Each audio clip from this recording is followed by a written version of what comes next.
Hey there, subscribe to my channel, and also press this bell icon so you never miss any new updates, cause whenever we upload new video you will get a notification on your phone.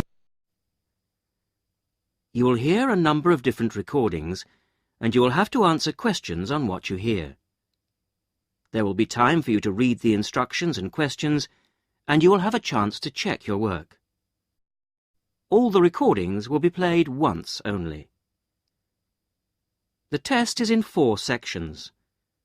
Write all your answers in the listening question booklet. At the end of the test, you will be given 10 minutes to transfer your answers to an answer sheet. Now turn to Section 1.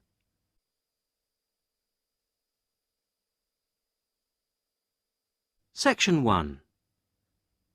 Listen to this telephone conversation between Janice Biggins, who works for a house renting agency, and John Anderson. First, you have some time to look at questions 1 to 6.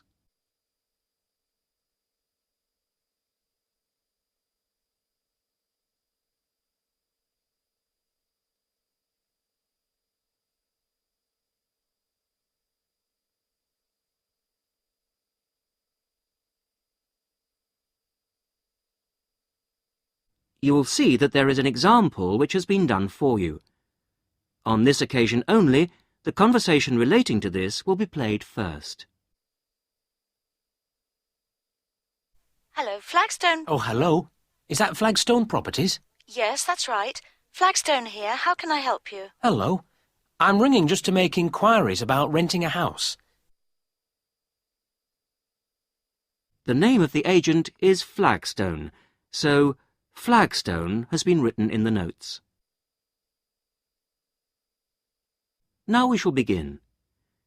You should answer the questions as you listen, because you will not hear the recording a second time.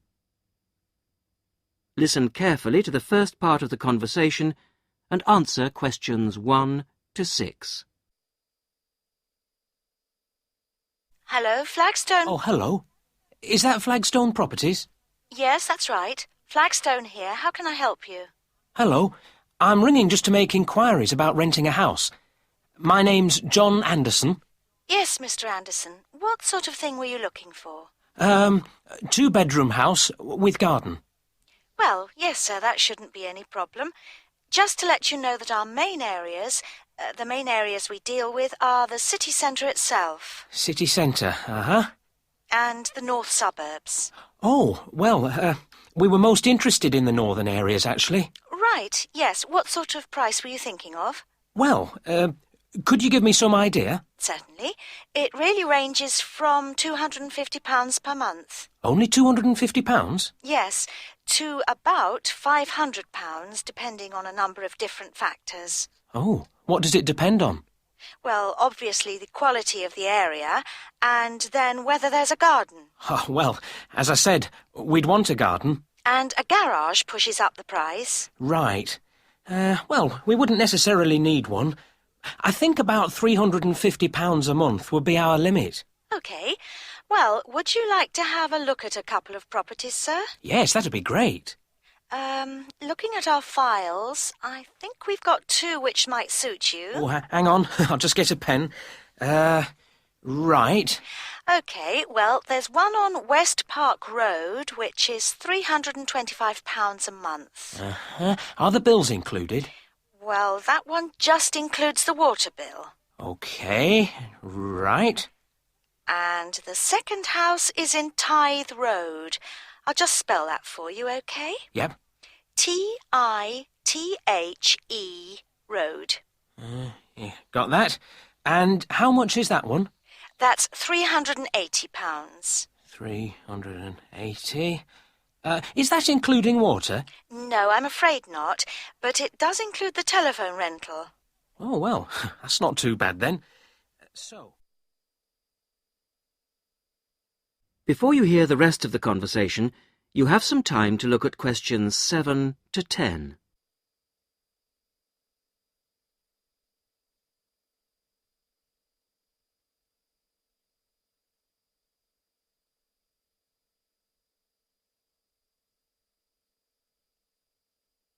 Now listen and answer questions 7 to 10.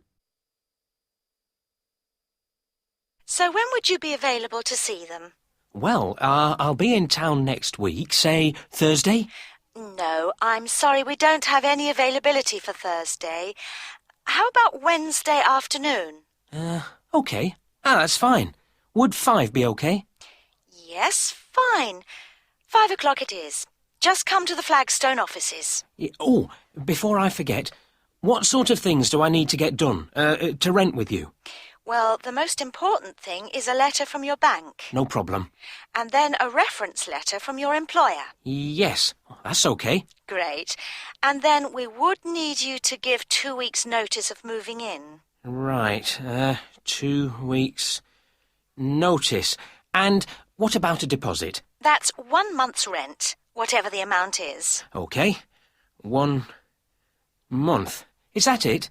No, sorry, one more. You will have to pay for the contract. Oh, yes, I'd forgotten about that. OK, fine. So I'll start arranging those, and I'll see you next week. Yes. Thanks very much. Bye. Goodbye.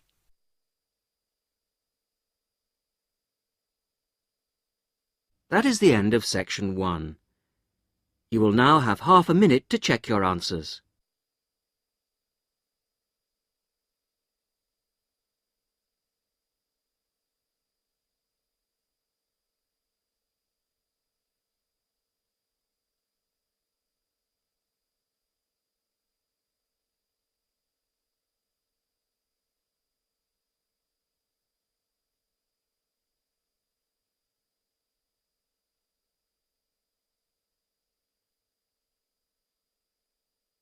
Now turn to section 2.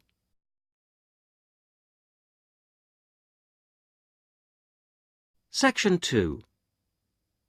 You are going to hear a conversation between 2 women about the health system in England. First, you have some time to look at questions 11 to 17.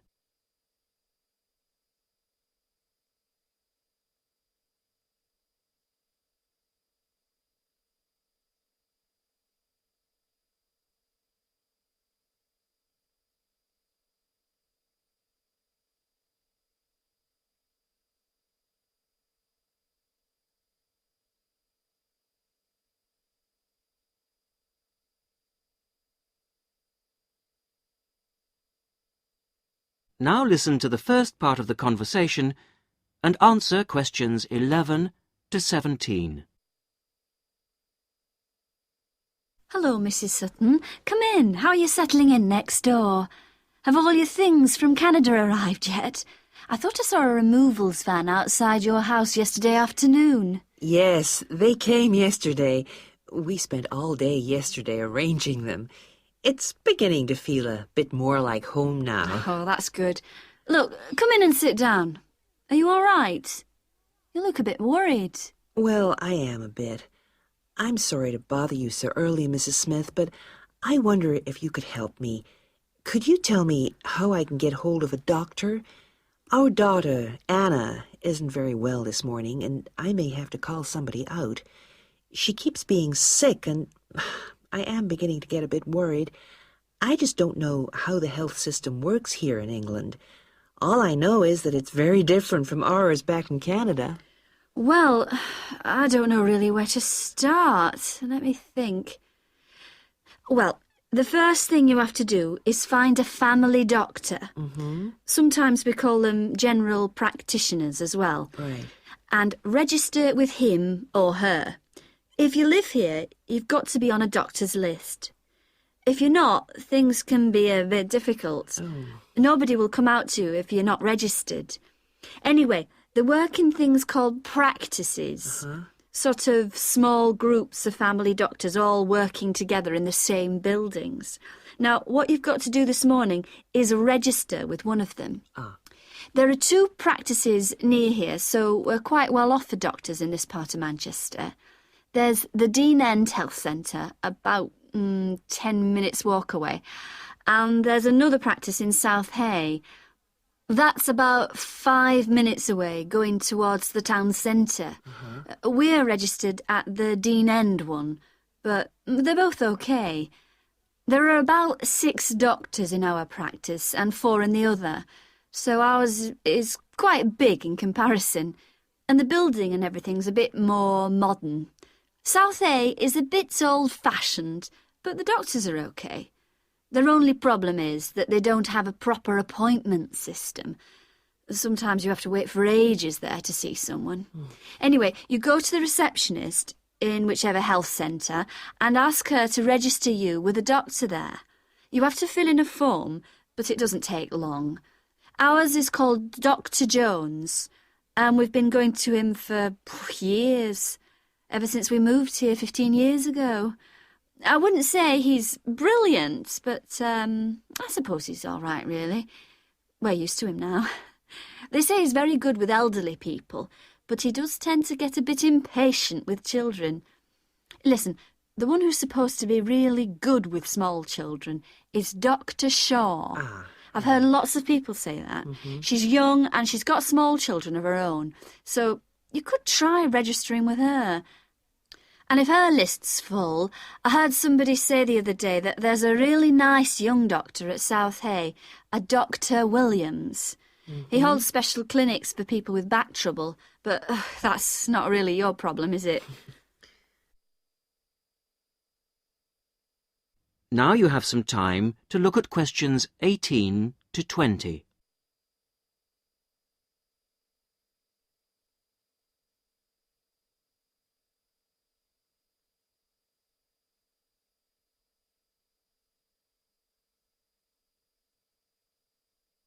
Now listen to the rest of the conversation and answer questions 18 to 20. If you want a doctor to visit you at home, you have to ask for a home visit. You're supposed to do that before 10:30 in the morning, but obviously if it's an emergency, you can phone at any time, night or day. It might not be your doctor that comes, though. It's quite often one of the other doctors in the practice. It doesn't really seem to make much difference. Right. Otherwise, you make an appointment to see your doctor at the health centre. You usually get seen the same day. Not always, of course, but usually, as I say. They hold surgeries between 9 and 11:30 every weekday, and from 4 to 6:30 Monday to Thursday. Saturdays are only for emergencies. I see. When the doctor sees you, he gives you a prescription. He writes what medication you need on it, and you take it to a chemist shop. There's one opposite the centre. If it's for a child under 16, you don't have to pay, so if it's for Anna, there's no problem. The same thing goes if you're unemployed or retired, or if you're pregnant. Just as well, because it's not cheap. You pay the same price for each item the doctor has prescribed. At the moment, it's something like £5 per item. So you pay for the medication, but the consultation with the doctor doesn't cost you anything. It's completely free as long as you're a resident here. You're going to be here for 3 years, aren't you? So, there shouldn't be any question of you paying anything to see the doctor. So that's one less problem to worry about. Look, Mrs. Sutton, if you want, I'll sit with your daughter for half an hour if you want to go down to the health centre to register. It's no trouble, really, don't worry. Are you sure you wouldn't mind? That would really help me a lot. I'll ask them if they can send someone round later to see Anna. I think I'll try the Dean End Centre. Good idea. Don't worry about Anna. Right. I'll be back as soon as I can.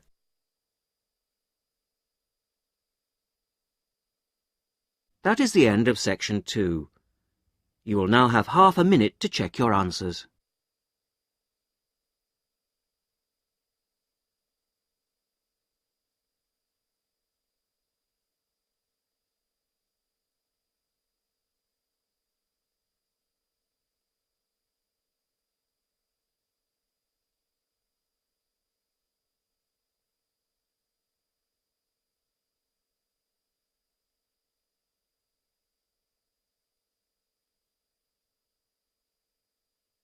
Now turn to section 3.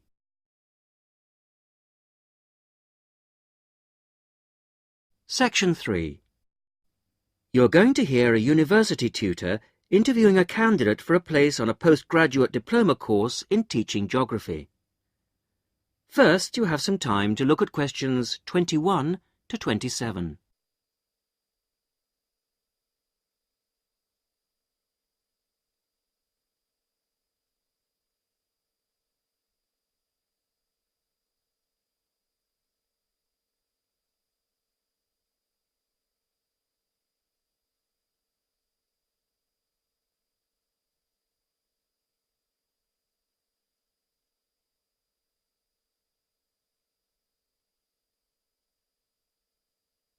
Now listen carefully to the first part of the interview and answer questions 21 to 27.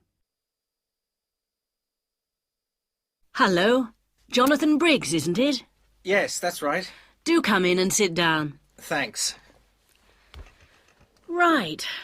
Well, Jonathan, as we explained in your letter, in this part of the interview, we like to talk through your application form, your experience to date, etc. And then in the second part, you go for a group interview. Group interview. Yes, I understand. So, your first degree was in economics. Yes, but I also did politics as a major strand. And you graduated in 1989. And I see you've been doing some teaching. Yes, I worked as a volunteer teacher in West Africa. I was there for almost 3 years in total, from 1990 to 1992. How interesting. What organisation was that with? It's not one of the major ones. It's called Teach South. Oh, right. Yes, I have heard of it. It operates in several African countries, doesn't it? And what kind of school was it? A rural cooperative. Oh, a rural cooperative. How interesting. And what did you teach? A variety of things in different years. I did, with forms 1 to 3, mainly geography, and some English with form 5. Then, in my final year, I took on some agricultural science with the top year. That's form 6. Right. Quite a variety, then. I also ran the school farm. How interesting. Before the interview continues, you have some time to look at questions 28 to 30.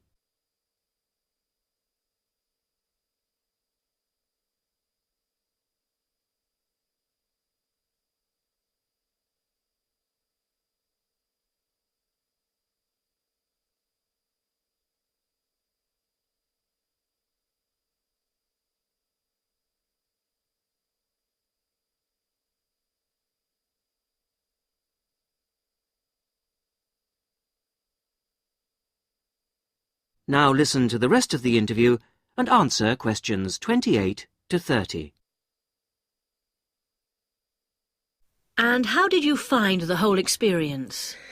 I'll be honest with you. At the end of the first year, I really wanted to leave and come home. Oh, why was that?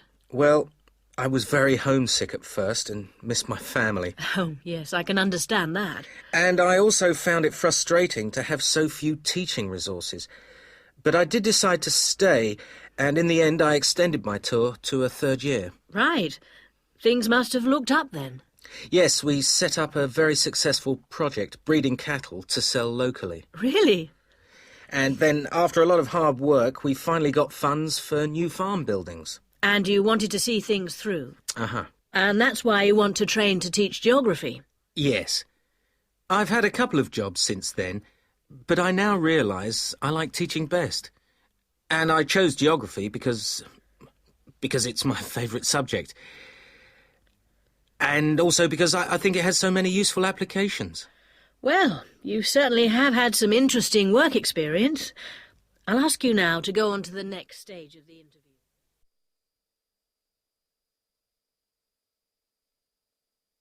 That is the end of section 3. You will now have half a minute to check your answers.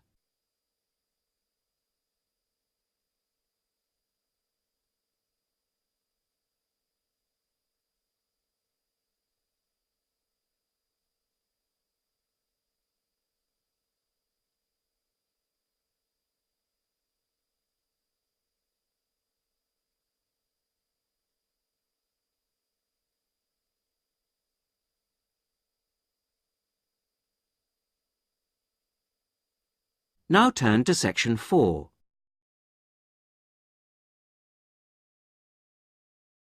Section 4. You are going to hear a radio talk on back pain given by Dr. Paula Clayburgh of Liverpool's Wilton Clinic. First, you have some time to look at questions 31 to 40.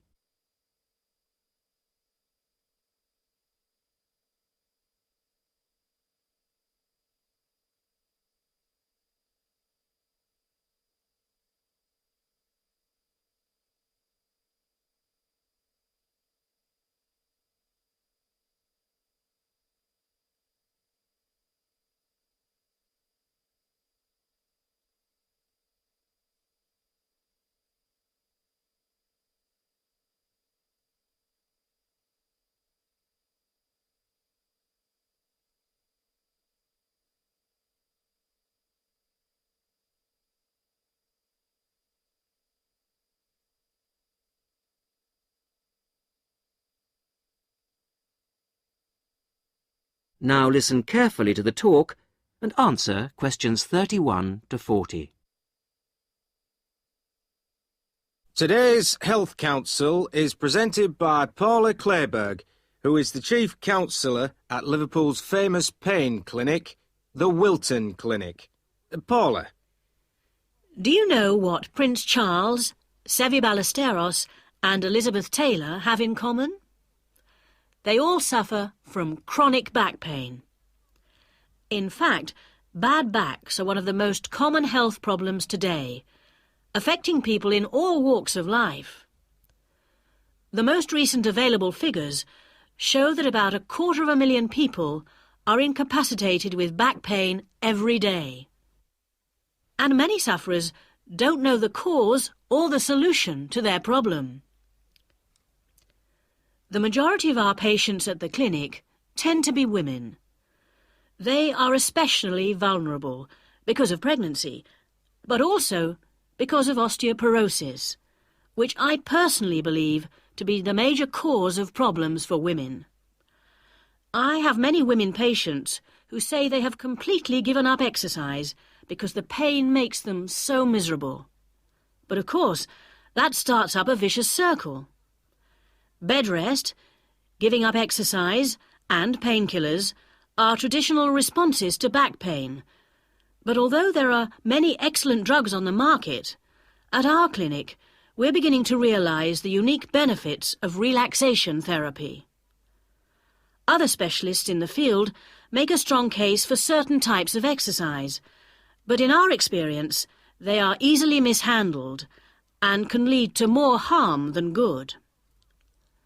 Now let's look at some of the reasons why back pain is developing into such a unique menace.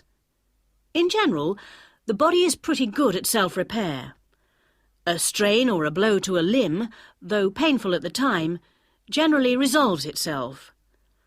But the body's response to back injury can be very counterproductive. When pain strikes, we attempt to keep the back as immobile as possible, which makes the muscles tense up. Research shows that they often go into spasm, which causes further twisting of the spine. A vicious circle is underway. The second mistake we often make when stricken with extreme back pain is to go to bed and stay there. Although at the clinic we recognise that a short rest in bed can be helpful, up to 2 days, any longer makes our back muscles become weaker and unable to hold up our spine. The pain, therefore, becomes worse. Another problem is being overweight. Anyone a stone or more overweight who already has back pain is not doing himself any favours.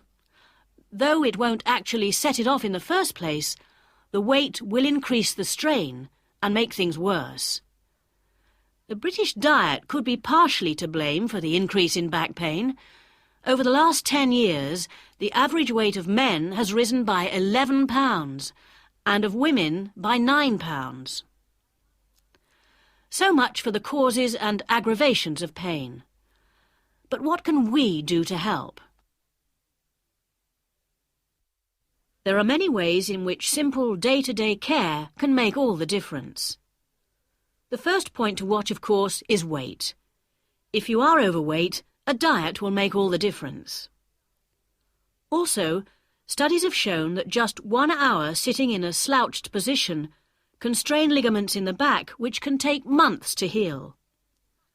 At the clinic, we have come to the conclusion that the major cause of the problem is not with the design of chairs, as some have suggested, but in the way we sit in them. It can be useful to get special orthopaedic chairs, but remember, the most important improvement should be in our posture. Another enemy of your back is, of course, your beds. If your bed doesn't give enough support, back muscles and ligaments work all night trying to correct spinal alignment, so you wake up with a tired, aching back. Try out an orthopaedic mattress or a spring-slatted bed. Research shows that both can be beneficial for certain types of back pain. Another hazard for your back are the shock waves which travel up your spine when you walk, known as heel strike. A real find for our patients has been the shock-absorbing shoe insert. A cheap but very effective solution. And you might be better off avoiding shoes with heels higher than 1.5 inches. Though absolutely flat shoes can be a solution for some, others find their posture suffers. Finally, a word about the state-of-the-art relief, the TENS machine. A small battery-powered gadget which delivers subliminal electrical pulses to the skin. Our experience indicates that your money is better spent on the more old-fashioned remedies.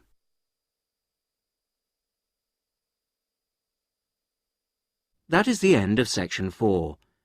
You will now have half a minute to check your answers.